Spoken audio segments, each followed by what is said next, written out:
Wilujeng dina kesempatan anu sae urang bakal ngalakukeun drama anu judulna Rapat Online.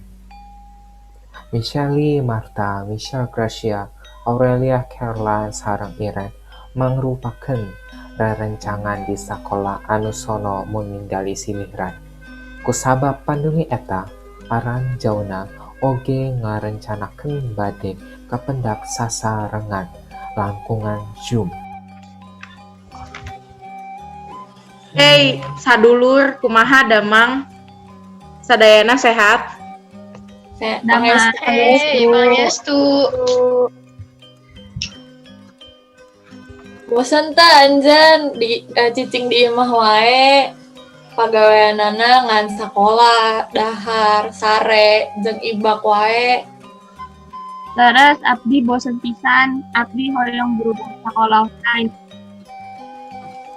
Leres kuring sono kana suasana kelas. Teu karasa urang geus arek lulus sakolah. Nya kumaha acara tahun anyar kamari? Acara naon? Ngan ukur nyeupkeun waktu sareng kaluarga. Leres, sami tak kerasa sigana mah eta tahun anyar. Nya kuring oge tiasa tuang sareng keluarga. Ari anjen kumaha ze, Cel? Kuring ngan saukur lajo sareng kaluarga bari ngantosan tahun anyar. Kuring ge ngan saukur babakaran sareng kaluarga oge. Naon resolusi anjeun pikeun 2021? Abdi hoyong ninggalkeun kabiasaan anu lalu. Abdi hoyong janten berkah pikeun seueur jalmi.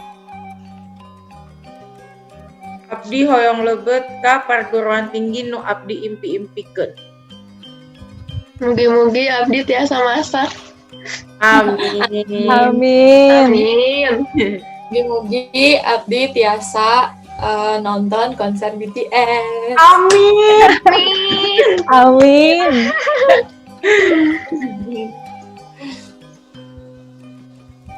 Ze, naon resolusi anjeun?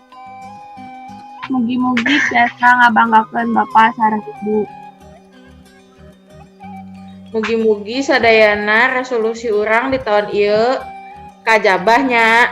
Amin. Amin. Teu karaos waktosna gancang pisan kumargi Aranjauna ngobrol leres sareng Aranjauna ngangguskeun obrolan Aranjauna masing-masing gaduh doa jeung harepan pikeun taun 2021. Mugi-mugi resolusi anu urang ciptakeun rencanakeun di tahun 2021 tiasa dijaba sareng pandemi ieu tiasa rengse gancang sehingga urang tiasa ngahiji deui. Hatur nuhun berkah Gusti Yesus.